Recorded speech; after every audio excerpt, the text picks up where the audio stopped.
Yo, what is going on, everyone? My name is Nick, or the Notorious Fantasy, and in today's video, we got 5 players that are being drafted wrong according to aggregate ADP, and the 5 players that you should actually be drafting instead of the players that are going a little bit too early, or in some cases, way too early. But before we get on to today's video, I would like to ask that if you guys are new to the channel and you do end up enjoying today's video, then you please make sure to hit that subscribe button down below. And while you're down there, whether you are new to the channel or not, please make sure that you leave a like on today's video. It would help me out a ton. If you want to follow me on Twitter or X, please do so at NotoriousFantasy. And if you would like my PPR or half PPR rankings and cheat sheet, check out the Patreon link in the video description for $7.50. So without further ado, let's discuss the 5 players that you're drafting wrong and the 5 players you should be taking instead. We begin with the first player that you are drafting wrong, and that is Josh Allen being selected ahead of Jalen Hurts. Current aggregate ADP from ESPN, Sleeper, and NFL have Josh Allen as the quarterback 1 at pick 23, whereas Jalen Hurts is coming off the board as the quarterback 3 at pick 31. So you're almost getting a 10-pick discount on Jalen Hurts compared to Josh Allen. And in some leagues where Josh Allen might end up going in the middle of the second round instead of the late second round or the early third round, you are getting an even bigger discount. Now, I understand that Josh Allen had a huge year last season, and I'll give him all the credit in the world for being the quarterback 1 on the season and the quarterback 1 in points per game. But Josh Allen has now lost his best weapon in Stephon Diggs. They bring in Keon Coleman, who I think is a solid pick in fantasy football, but Keon Coleman has a lot of warts on his profile coming into the NFL from college. They bring in Curtis Samuel, who is already hurt and is a generational show up for 3 out of 17 games of the season, and then do diddly squat for the rest of it. They have Khalil Shakir, Dalton Kincaid, guys that I like, but I do believe that the loss of Stephon Diggs is going to be big for Josh Allen. You add in the fact that Josh Allen scored 15 rushing touchdowns last season. You bake into the fact that the guy is an interception machine, second worst in terms of interceptions last year in the NFL at the quarterback position with 21 interceptions. Now you're losing Diggs. I just don't get why people are drafting him as the quarterback 1. I get he has the rushing upside, but if he doesn't fall into the end zone 15 times like last year, when you're throwing 29 touchdowns and 21 interceptions, that really isn't all that great. Now, Josh Allen could maybe throw some less interceptions, but Josh Allen, as we know, if you're watching Josh Allen play for a while, the guy is a turnover machine. He throws all types of boneheaded interceptions. Again, Josh Allen is a good player. I'm not here to really rain on the parade of Josh Allen and act like he is some terrible player. The Buffalo Bills could still end up making the playoffs and making a playoff run without Stephon Diggs. But what I'm going to tell you is Jalen Hurts is coming off the board a lot of the times around 10 picks later than Josh Allen. Jalen Hurts was the quarterback 2 last year and rushed for the exact same amount of touchdowns. They still are going to incorporate the tush push. They still have one of the best offensive lines in the NFL, and they switched to Kellen Moore as the offensive coordinator, which should get Jalen Hurts to throw the ball at a bit of a higher rate game in and game out. Jalen Hurts' wide receivers are Devontae Smith and A.J. Brown, and they bring in Jahan Dotson. Those guys trump completely over. They absolutely body bag the wide receivers that the Buffalo Bills have. So Jalen Hurts is a much safer bet that is coming off the board 10 picks later a lot of the time. Jalen Hurts is currently my quarterback 1 in my rankings, and I think the fact that Josh Allen goes at the end of the second round is absolutely laughable. So Jalen Hurts coming off the board in the 3rd round, sometimes the end of the 3rd round, the early 4th round. He is a steal there in terms of ADP. The second player that is being drafted wrong is Brandon Aiyuk. Now, I am a huge fan of Brandon Aiyuk, and prior to this contract debacle, I was all over Brandon Aiyuk. Pause. I was glazing Brandon Aiyuk. I thought he was going to have a huge season in San Francisco. But with the contract talks, with the potential trade, I am ready to just throw up the red X like I'm on that show that's like American Idol, but it's not American Idol. America's Got Talent is what it's called. Without Randy, because Randy is on America's Got Talent, or he's on American Idol. America's Got Talent. That was a stupid rant. Who gives a shit? What I give a shit about is the fact that Brandon Aiyuk is a very talented player. He's coming off the board as the wide receiver 14 at pick 29. And there's a lot of questions about his availability for the start of the season. There are reports coming out that his availability for week 1 is very much in question. So I'm just going to stay away. Now, if magically tomorrow or before you do your fantasy football drafts, Brandon Aiyuk puts his Jalen Hancock onto the contract, he signs this monster deal, then great. Draft Brandon Aiyuk where he's coming off the board as the wide receiver 14 at pick 29. But why take Brandon Aiyuk there, 3rd round, when you can take DJ Moore later, wide receiver 22 at pick 43? There's no contract dispute with DJ Moore. DJ Moore is not magically going to get shipped to a potentially worse landing spot in the middle of the season. DJ Moore is a guy that was dominant 50 Shades of Grey style last season. Wide receiver 6 in PPR, 9 in PPR points per game. Now, a lot of people are going to point to the fact that, Nick, don't you know that DJ Moore now has Keenan Allen and Rome Odunze around him?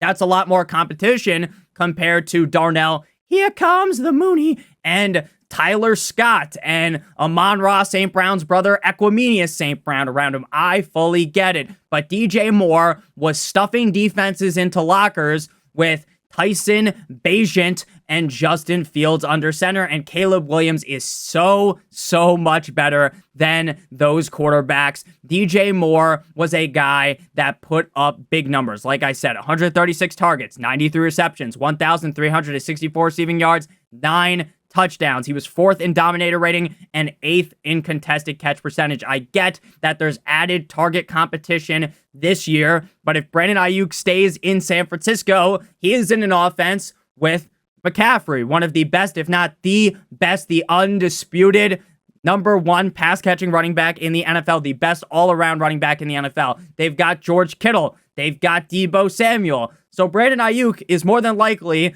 going to be a 49er, in my opinion, or he's going to fucking hold out.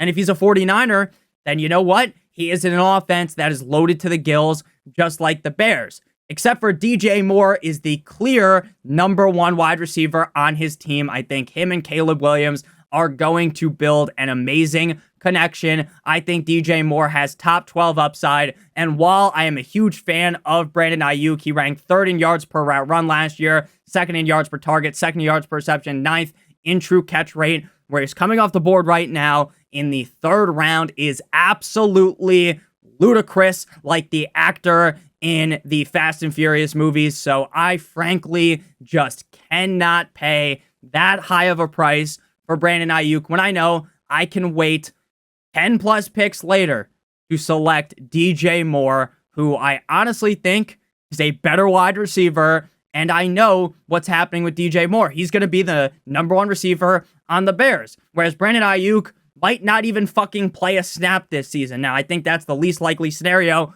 but that's possible. He might get traded to a worse situation. So right now, I'm just avoiding Brandon Aiyuk as the wide receiver 14 as a mid to early 3rd round or pick. I'm just not going to be doing that. Moving to the next guys here, we got Mark Andrews. Now, Mark Andrews coming off the board as the tight end 3 at pick 47. I am a big fan of Mark Andrews and always have been. Mark Andrews is one of my favorite tight ends in the NFL. But for some reason, we are selecting Mark Andrews ahead of Trey McBride.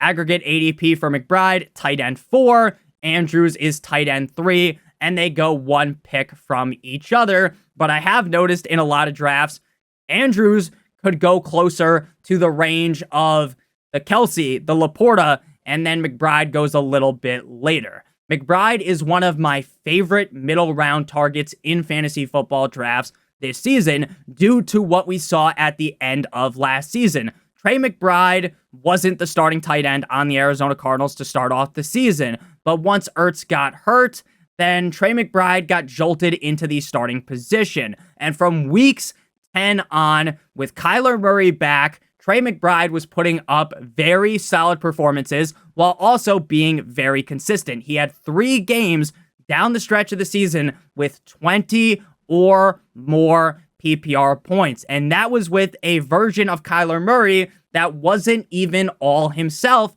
because Kyler Murray was coming off of a very serious injury. So now Kyler Murray is now even further removed from that injury.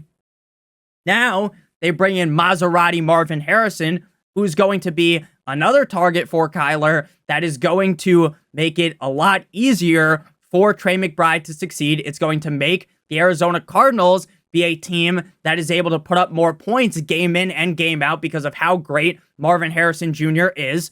Trey McBride's a guy that only scored 3 total touchdowns last season and yet was a top 8 tight end in points per game. I think the touchdowns are going to come the way of Trey McBride, and the efficiency last season is really pointing me towards thinking that McBride could finish as the tight end number 1 in fantasy football. He was 5th in target separation, 5th in fantasy points per route run, 6th in yards per team pass attempt, and 3rd in true catch rate. Doing it sometimes with Kyler and sometimes with quarterbacks that can't even hold the jock strap of Kyler Murray. So I'm not really sitting here trying to besmirch Mark Andrews. I just frankly like Trey McBride better. Andrews got hurt last year. He was the tight end 5 in PPR points per game. He suffered a cracked fibula in week 11 and missed the rest of the regular season with it. He ended up returning up against the Kansas City Chiefs deep in the playoffs, but they only played him on 31% of the snaps, which is obviously very low for Mark Andrews. Andrews is another uber efficient tight end, but I feel a lot more confident in McBride. Why? Because the Ravens are going to be throwing the ball at a much lower rate compared to the Arizona Cardinals. And also, since 2021, when Andrews had that huge season, over 300 fantasy points, 17.7 fantasy points per game, there has been a decline. Again, I'm not going to sit here and say at 28 years old, Mark Andrews is absolutely washed, but I would rather lean with the young buck going slightly later, according to ADP, but a lot of the times there might be an even bigger gap between Andrews and Trey McBride. So I'm definitely leaning with Trey McBride in the battle of McBride versus Andrews. Next up, we got CJ Stroud versus Anthony Richardson. CJ Stroud's aggregate ADP is quarterback 5 at pick 45, whereas Anthony Richardson is going as the quarterback 6 at pick 52. Anthony Richardson is one of, if not the most polarizing players in fantasy football. Every single time I talk about him, people have these insane opinions. People are either with me that think the risk is worth the reward. The potential risk of injury is worth the insane quarterback 1 upside, whereas other people are scared to death of drafting Anthony Richardson. They'll say, Nick, he has a very small sample size of playing games in the NFL. I would rather wrap my team in a condom, throw them in a Trojan compared with CJ Stroud compared to taking more of a risk on Anthony Richardson. And while I get that that might be a fair argument, you don't win your league triple wrapping your team in condoms. You don't win your league being completely and utterly conservative and very, very safe with every single pick. CJ Stroud last year had a hell of a rookie year. 499 passing yards, 499 pass attempts, 4,108 passing yards, 23 touchdowns, 5 interceptions, 39 carries for 167 rushing yards, and 3 touchdowns, being the quarterback 9 in PPR points per game.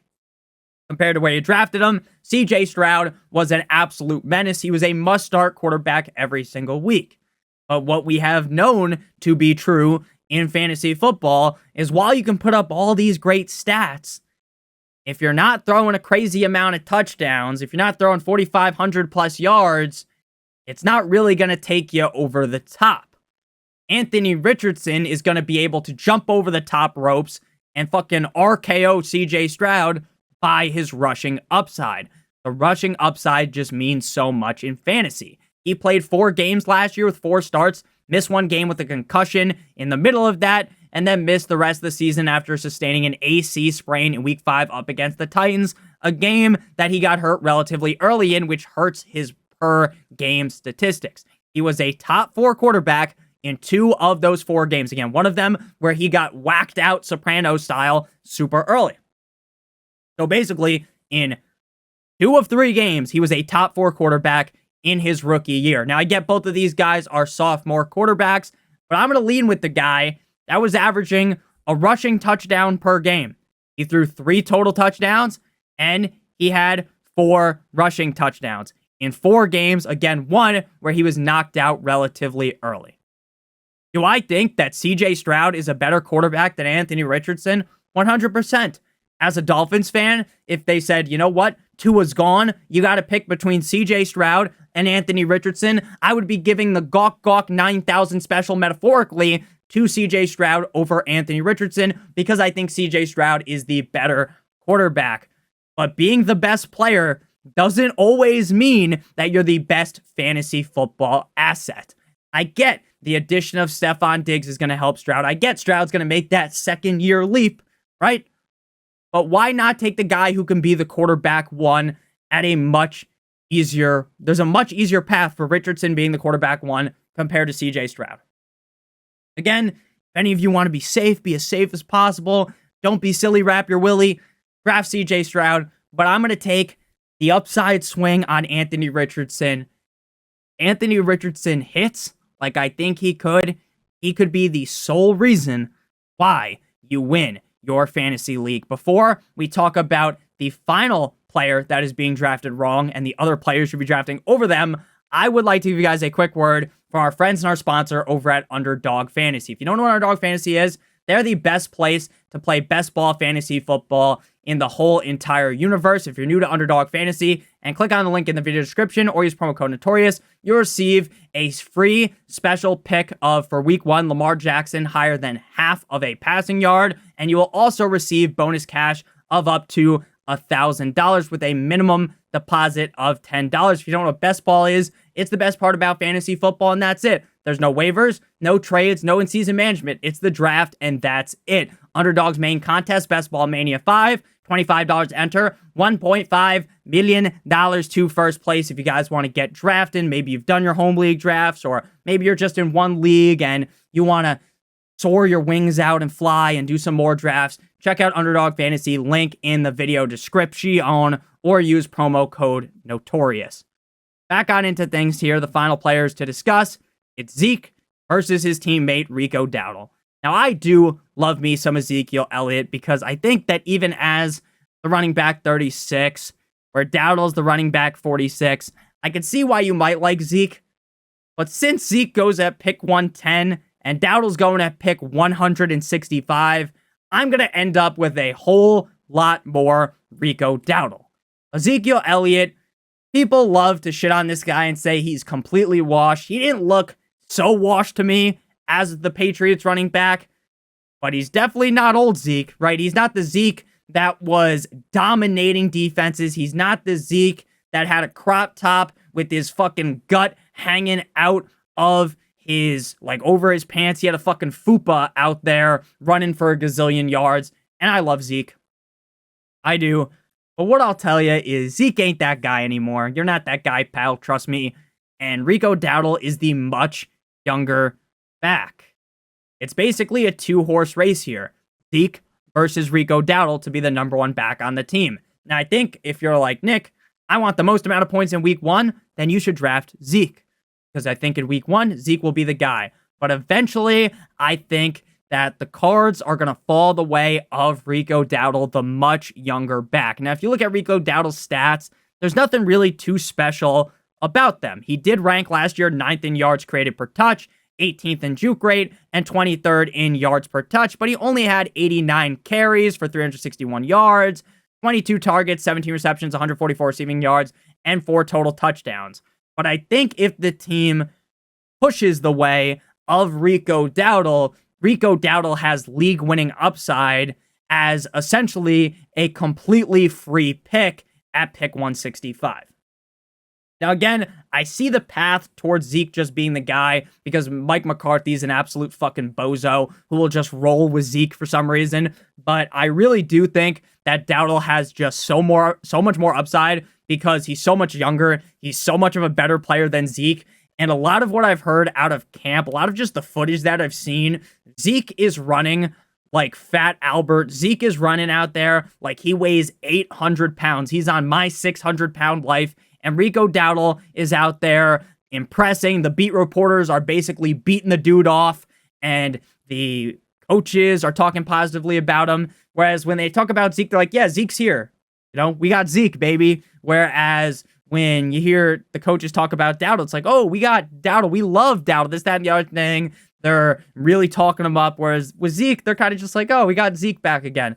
Again, when push comes to shove, week 1, Zeke will be the guy. But I think long-term league-winning upside, Rico Dowdle has a lot more upside. And he is going 55 picks later than Zeke. Again, Zeke pick 110, where there's other running backs that you might want to talk yourself into. Rico Dowdle pick 165, where you're taking that moonshot, that Willy Wonka golden ticket lottery shot. And hopefully you won't end up like Violet Beauregard in that scenario. So Rico Dowdle over Zeke. To recap today's video, we like Jalen Hurts over Josh Allen. Josh Allen's getting drafted as the QB1. Hurts as the quarterback 3.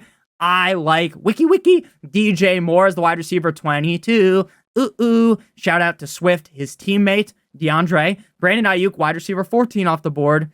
No bueno as of right now. So then we got Trey McBride over Andrews. They're going back-to-back based upon ADP. But a lot of the time, if I'm being honest with you, I'll believe the ADP. I believe it. But a lot of the times you see McBride go a bit later than Andrews. And then we got Anthony Richardson over CJ Stroud. And finally, Rico Dowdle over Ezekiel Elliott. So let me know down below in the comment section what you guys think of these takes. And who are some players that you think are being drafted wrong?